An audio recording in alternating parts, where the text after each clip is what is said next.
Hey everybody, welcome to another edition of Buffalo Brief. I'm Dave Graber. Solo today. We are, as you just saw from that sign, at a very, very busy place on this Monday. This Victory Monday, by the way. Congrats, Bills Mafia. Big comeback win yesterday in Orchard Park. We are at the Salvation Army, which is as busy as you would expect on just a couple of weeks here before Christmas. I am joined now by Major Annette Locke. She is the leader of this incredible organization.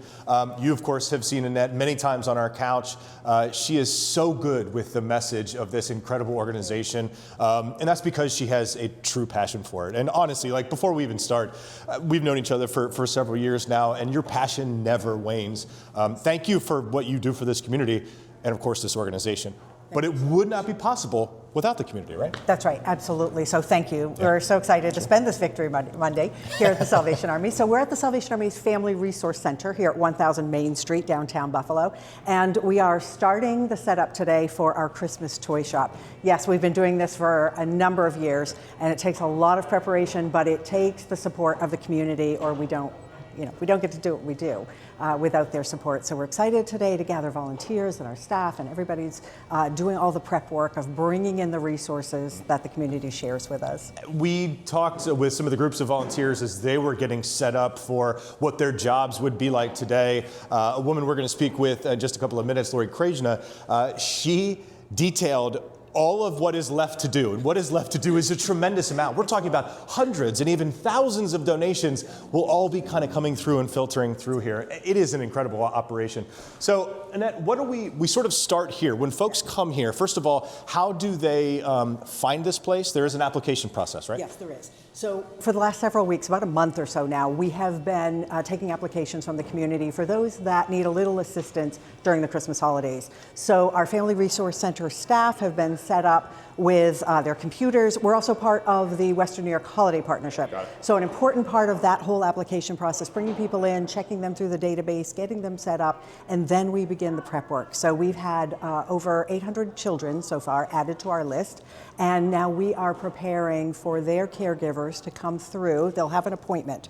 So when they come in and they apply, they're given a date and a time to come back in, and they get to choose and sort of shop through our toy shop to choose just the perfect gifts for their children. So we have their applications, we have the information about each of those children, and now we are gathering all of the toys and the hats and mittens and gloves and board games and stuffed animals and all of the stuff that we need to be able to make it a really special holiday for all of these families. In addition to, of course, the toys and things that Annette just mentioned, there also is some very practical things. When families come in with their children, they start here by checking in, and then what are they given? Yeah. So they come in, they just check off that they're on our list, we give them the information, and then they get to start in the room right next to us, which is where our hats and mittens and gloves and the warmth room is. Yeah. So the families can go in there and choose a warm set of things for each of their children, and then they'll be paired with a volunteer from here. So we'll have volunteers from all over the community, lots of different organizational groups that come in, companies, people that have been working with us for many, many years. They'll come in, they'll be festive, they'll be ready, they'll be cheerful and all of that, and then they get paired with our families who come in. So the parent or caregiver, whoever that might be, will be matched up with a volunteer and then welcomed into the toy shop. Nice. In that toy shop, it's going to be all sorted by age and toy type.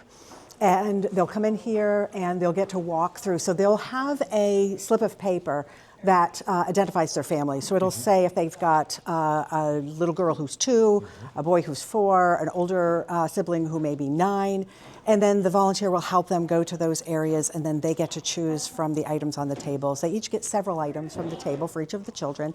Then we have sections that are set up for board games for the whole family, stuffed animals for the younger ones, batteries, all that kind of extra stuff that they might need. We even have sometimes donations of things like light bulbs, which may seem odd for a toy shop, but families need them. They're expensive. They can be really helpful. So anything like that comes in that we can share with our families, they'll get all of that in here. And then before they leave out that door, they'll meet Russ Salvatore, friend of the Salvation Army and friend of the whole community. He will share with them a gift voucher for Tops to be able to buy the Christmas meal or holiday meal for. And then out that door, they will meet our gift wrappers. Oh, wow. So if they choose to have their items that they've chosen in here wrapped, Then they can meet with our volunteers out there. They get their stuff wrapped, all packed back into a bag, and then out the door with the wishes of the most happiest holiday season. I mean, what a process. It is a process, for What sure. a way to go Yeah. through it, though. But I mean, and I guess when I say that, I'm being as complimentary as possible, because you guys have obviously thought this process out and thought about what do families really need, or what they want to have a Christmas like anyone's Christmas. Right. And that includes having toys and other things for their children, and sometimes they're wrapped, or maybe they're not wrapped, or whatever it is. Like, you want to be able to provide as typical as or traditional as experience as That's right. possible. Right. And what we're seeing here too, as Dan is shooting around, this room, they just started minutes ago. So this is not even a fraction of what is expected to be put out here throughout the next week or so, all in advance of these families coming. Annette, where is all this stuff coming from? Because it looks new, right? And that was sort of the rule for donations? Yes, everything that goes out of our toy shop is new. We receive lots of gently used items, which we share with families all year round, but the toy shop everything is new. This is going to make everybody's holiday special, and we want to make sure that they have the very nicest things that we can. So it comes from all over the community. We have over 2,000 of our angel tags, which have information about children. They're generic. They don't identify any particular family or a child, but they put out there the items that we need to be able to make our toy shop complete. So we put those out all over. Sometimes they're on a tree at a Walmart. Sometimes they're in a company, and then they hand them out to their employees. Yep. Anywhere those tags can be sent out, they are. So about 2,000 of the tags go out. And then we have barrels that do general toy collections. They are at companies all across the area, yes. Those all start coming in. Today is our first day of pickups. We have 70 barrels out there. 70. Each yes. filled to the brim with toys? We hope they will be. Some overflowing. Sometimes they fill up the bin, and then we have to fill up boxes and bring the boxes back. Good problem to have. Yeah, it is a wonderful problem to have. So all of those come in. They get dropped off on the outside of this room, and then our volunteers start sorting them. And then, as you can see, they start coming in boxes, and then they start sorting them by age and kind of general area. We're really fluid about where a parent, what choices they make. So if their child wants something a little bit that's not necessarily a stereotypical for a 4-year-old girl, whatever that might be, maybe she loves trucks. Sure. So we're good with that. We're good with that. And so we give them a little flexibility, and then we do have everything sort of identified by age and gender, but again, the partnership between the volunteer and the caregiver, they'll make those choices about what's best for those families. We want those children to be as absolutely happy as they can when they wake up, and however they open up the gifts, whatever day that might be, to really be surprised and thrilled with what they receive. And if you think there's a lot of activity that is happening right now, there is even more activity when these trucks start being unloaded. That's going to happen in a couple of minutes. So we're talking about sort of an avalanche of donations. For people who might be watching this now, we got a couple of weeks left. The Salvation Army, I'm assuming, is not turning any donations away. We certainly are not. The more donations that come in, the more families that we can assist, and the more generous that we can be. So anybody that has toys that want to give, you can drop them right off at the Salvation Army, or maybe you know of where the barrels are in the community. If you're working with an organization or company, drop them off there. But we'll take them right here at the Salvation Army, and they will go right out to families in our community that are in need this year. You mentioned, I think, before that looking at serving around 800 children this year. So far. How does that compare with years past? I mean, we see organizations, nonprofits especially in this community, are struggling like they've not struggled before. Right. We know the Salvation Army is among that group, so how does that need compare? Yeah, so it's kind of in the ballpark. It can range anywhere from 500 children on a smaller year all the way up to 2,500 children. So it really varies. What we're finding is that with the advancement of the holiday partnership, more agencies are coming in, more groups are starting to do similar kinds of things. So we're sharing families across more organizations that are picking up some of this work. So our list isn't particularly high. We have room to expand. But yeah, we probably will see closer to 1,200 by the time we finish our list at the end of this week, likely. And then we always have a waiting list of those that we try to help if we can. So there's where your donations will be put to use. I mean, you're talking 1,200 or more, and goodness, it is one of those things where, I don't know, you think these organizations, they're going, and then, you run into difficult with funding or difficult with providing services, or whomever. It seems like the Salvation Army, however, is getting a good response from your volunteer community. I mean, here we show up and there are a couple of companies already here with their employees setting stuff out, and we'll meet them a little bit later, but that's a good response too. It absolutely is, yeah. We should never be surprised. Some years we might get a little anxious. Things are really tough out there. Lots of people are struggling. Even those that have been on the giving end for some seasons will then sometimes turn around and say, I've never had to ask for help, but here I am, what do I do? So we do see that happen, and sometimes we wonder for just a moment, we'll think, oh, are we gonna have enough volunteers? Are the toys gonna come in? I don't know why we ever worry, because this community is so incredibly generous. They always step up and they fill our red buckets and they bring in our toys and they assist us. It's not an easy process, and I don't want to make it sound like it's just, you snap your fingers and it's done and everything is there. It's still always a lot of work on everybody's part, and we know that it's often sacrificial giving for those who don't necessarily have a lot to give but want to be a part of the joy of the season and really a part of something great that's happening. That is so great. We're going to hear from some of those volunteers. Annette, thank you so much for, again, your leadership in this community and certainly in this organization. It's a privilege, and thanks. It's always great to talk to you. Thanks for being here with us today on this Day. Major Annette Locke. We're going to talk to Lori Krajina and some other folks, including the volunteers, right after this. Hey everybody, we are back for our second segment, joined here by Lori Krajina, and I can try to grab her for like 2 seconds because she is an absolute beehive of activity among herself. She is in charge of this operation. We talked to Major Annette Locke before, sort of the kind of boss of bosses, if you will. Lori, you run the day-to-day, and if you don't, you do a good job of organizing this crazy chaos, and it is organized chaos. So what are we doing here today? We're about to see a massive truck. Okay, so we have box trucks in the community that are picking up roughly 70 barrels and 2,000 angel tags. We had a couple early pickups this morning so that you can get a visual for that. And then we've got volunteers here from Ingram Micro. So as these barrels come in, we have to sort them, as you've seen in Toy Shop, according to age and gender. This way, when a mom, if your little girl doesn't like a Barbie and she wants a jewelry making kit, they get to pick out exactly what they work. So we're going to come outside here and we're going to, go ahead. I think the biggest challenge is going to be keeping up with Lori here. So this truck will come in 3 or 4 times every day for the next 2 weeks, unloading all this stuff.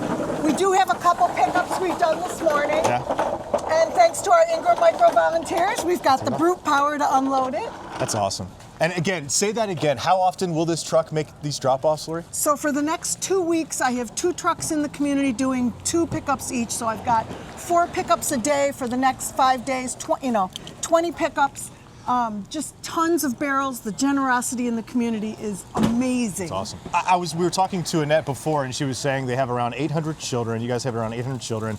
Could be around 1,200 by the time you get finished. How does the need compare to years past for what you're seeing this year? The need is great. We have more people at our food pantry. We are blessed to have Russ Salvatore handing out a voucher for Tops so that they don't have to leave with bags of toys and bags of food. But again, it's the community pulling together. It's News Neediest, it's Toys for Tots, it's the Western New York Holiday Partnership. It's the whole community pulling together. I mean, we even have pickups from some government agencies that when I called, I said, you're probably not going to want to do this year because I know your employees aren't getting paid and it's a difficult time for them. And they were like, heck no, they're still doing it. You know, that is something I didn't even think of. Yeah, how would the government shutdown affect it? Was that a point of concern for you guys for a little bit, knowing that there would be employees who were... Yeah, I mean, I think I have 6 or 8 government agencies that are doing collections for us. And they're here, I'm asking somebody who's not getting a paycheck, who's on, but still working full-time for their assistance. And the hearts, I mean, you know the hearts of this community. It's just huge. So the barrels come in, they get sorted, and then we have other groups back here. So as you're aware, we have a homeless family shelter. So one of the other Christmas prep things we're doing is, and those families will participate in Toy Shop. But I've got a group back here that said, I want to make centerpieces for the shelter, for the holiday table, awesome. So that the whole week these centerpieces. Right, so let's walk back and check this out. Ho, ho, ho, guys! Listen, when Lori's leading, you got to listen. She's not going to repeat it.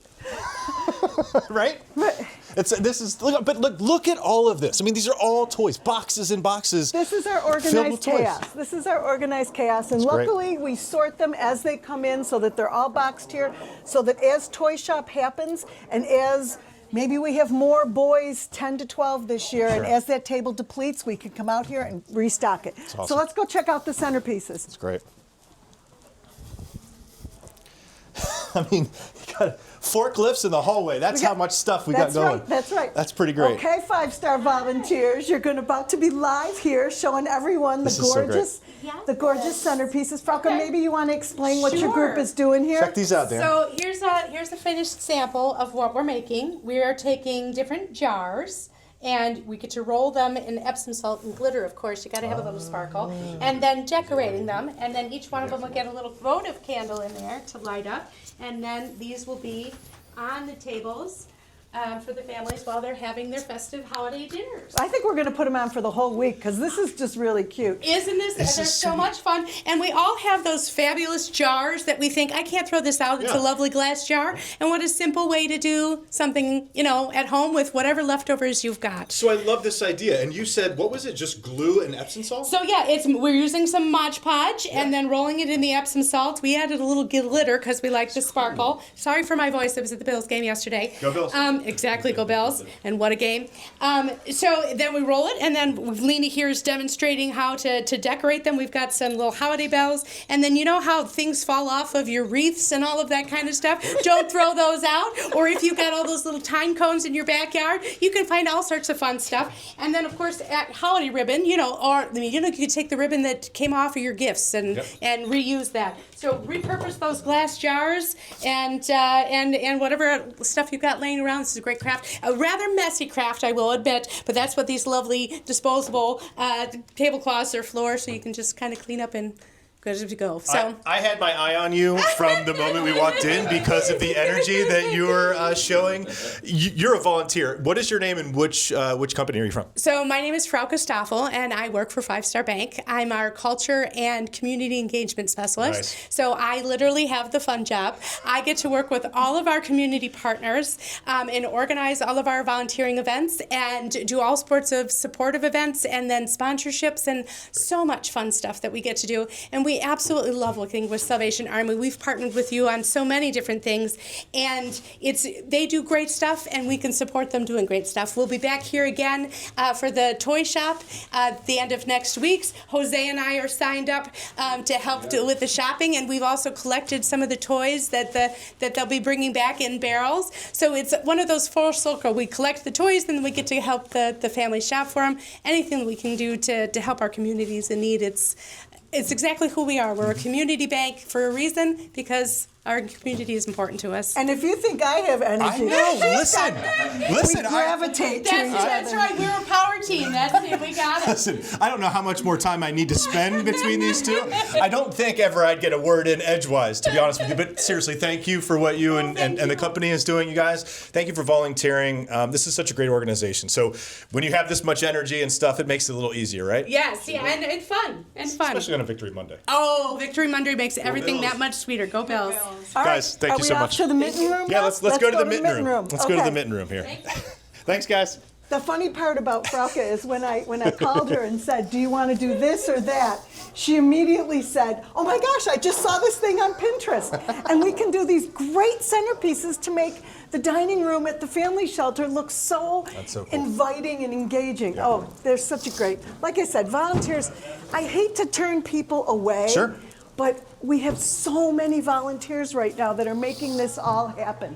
These are left over from our Red Kettle luncheon because we recycle everything. Speaking of the Red Kettle, are we talking about two separate sort of drives, if you will, for Yes. Salvation Army? Because people are mostly associating SA with those red kettles and the bells. Right. Does that money go to this? Does this No. go to that? How does that work? So this supports all of the clients in our care, all the families in our care. The Red Kettles that are in the community give us unrestricted donor dollars to actually implement our programs. Very good.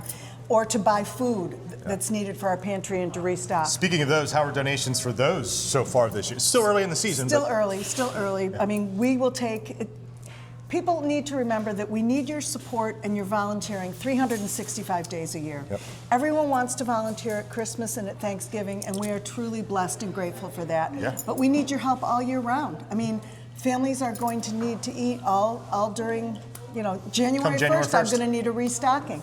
Yep.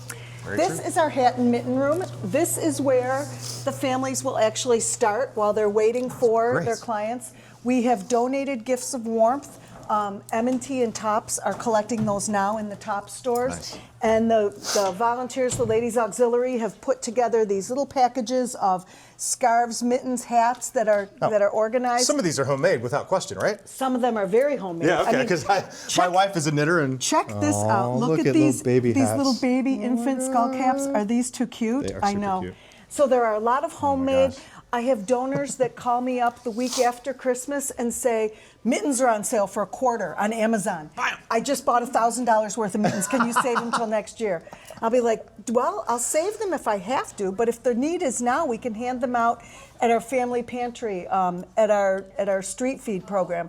I don't want to stock up on things Sure. when people could be using them now. But again, we've got a 5-star volunteer in here. Teresa is just sorting them kind of by color so that when the parents come through and say, my little girl's snowsuit is pink, we say, let's go to the pink or the pink. purple or the white section and pick out what goes well. This is awesome. We said this to Annette before, but you guys have this so well organized, and I think that's a couple of reasons. One, incredible leadership. You and Annette, you guys drive this thing and drive it efficiently and effectively very well. But I think it also goes to show the continuous need in this community and the role that Salvation Army continues to play. What is that role like? I mean, Lori, I know while you're super fun and you're energetic and you love to get things done, you take this very It's seriously. very seriously. I take it very seriously. I had a conversation with my 91-year-old father this weekend, and he said, what do you mean there's people going without food? Let me write you a check. I was like, Dad, that's really great. I mean, we do need the support. I do take it very seriously. Christmas is supposed to be fun. It's a time of giving. Give until it feels good. Everyone has their own levels of things to do things at. Volunteer, come on out, help us sort food for the pantry. Donate mittens when you see the collection bin in Tops and M&T. Donate your time to come in and help make these sets. We come up with volunteer jobs all the time. And I do take it seriously, but you know what? We got to make it fun too, Yes. because otherwise it would be sad. So we don't want it to be sad. We want it to be fulfilling. And look at the impact you're making on the families in our community, whether it be donating a Connect 4 game or having your knitting group sit down and knit some homemade mittens up, or whatever it is. Thank you so much. I love that you said that, this could be kind of a heavy, difficult thing to do if you wanted to volunteer, but you do such a good job, Lori, of bringing the energy, bringing the positivity, and I don't know, this is one of those nonprofits. Sometimes, you volunteer and you don't know where your time, your efforts are going. You could see where your time and effort is going because in a week, a little bit more than a week, 8 days or so, there are going to be people walking through that door. That's how you know it's real. That's right. And that's when I say to those volunteers that day, I will be like, our toy shop is where you get to see the face of our mission. You get to see the people, the families that it impacts. Same with the food pantry. Come and make some bag of groceries and then hand them out as people come through. And you're actually seeing that these are your neighbors. We have people coming to our pantry who have never visited a pantry before. Wow. That's how tough it is now. That's how much the costs have increased for just stocking things as basic as food and hats and mittens. This is incredible. This is an incredible effort. I'm so glad that you welcomed us in Buffalo Brief today because I have, unlike our photographer Dan, not been here for the shop day. So seeing everything get set up, seeing you and Annette and how passionate you are, and of course the volunteers and the community response, folks. Let's not forget the community out there because you guys have responded thus far in a big way.